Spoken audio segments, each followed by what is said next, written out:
Hello again. One of the most notable features of both the gay pride movement and also the fierce activism of those advocating for the supposed rights of transgender people is that both are almost invariably led by men. I have nothing at all against men, but they do tend to be a little more pushy and aggressive than women. This is no more than a matter of common observation. Not only are they often pushy and aggressive in business, sport, and almost every other sphere of human activity, they also exhibit such conduct in sexual relations more so than the average woman.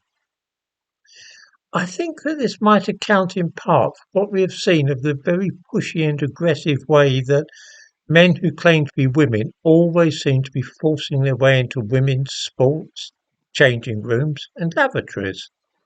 Women who say they are men do not behave like this. It's only the men.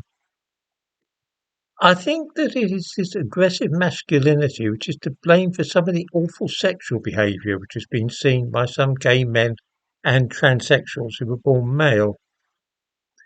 I spoke the other day about the man who claimed to be transsexual who was found guilty recently of raping a schoolgirl.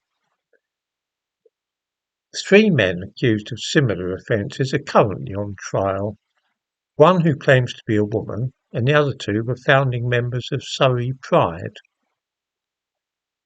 The thumbnail to this video shows a middle-aged man who now calls himself Madison. He's charged with raping a girl under the age of 13 and interfering with a boy who was also under 13. The charge sheet identifies him as female, and in court the pronouns she and her are being used to refer to him. I give a link to a news item about the case in the description to this video. I give too a link to a case which involves the founder of Surrey Pride, gay pride that is, not pride in the county of Surrey, you understand. The details of the charges against them are so awful that I shall not describe them in detail. It's enough to say that they involve children.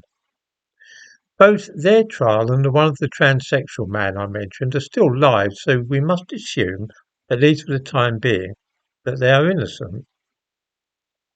It is a fact that cases of this kind, though, are almost invariably brought against men rather than women.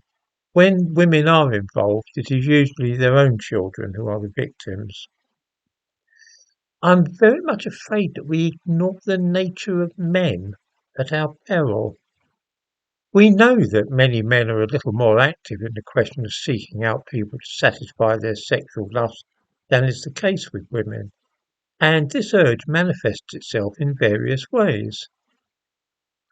The fact that a man claims to be a woman and even adopts a female name will not really alter this fundamental fact of nature, and it applies quite as much to gay men as it does straight ones.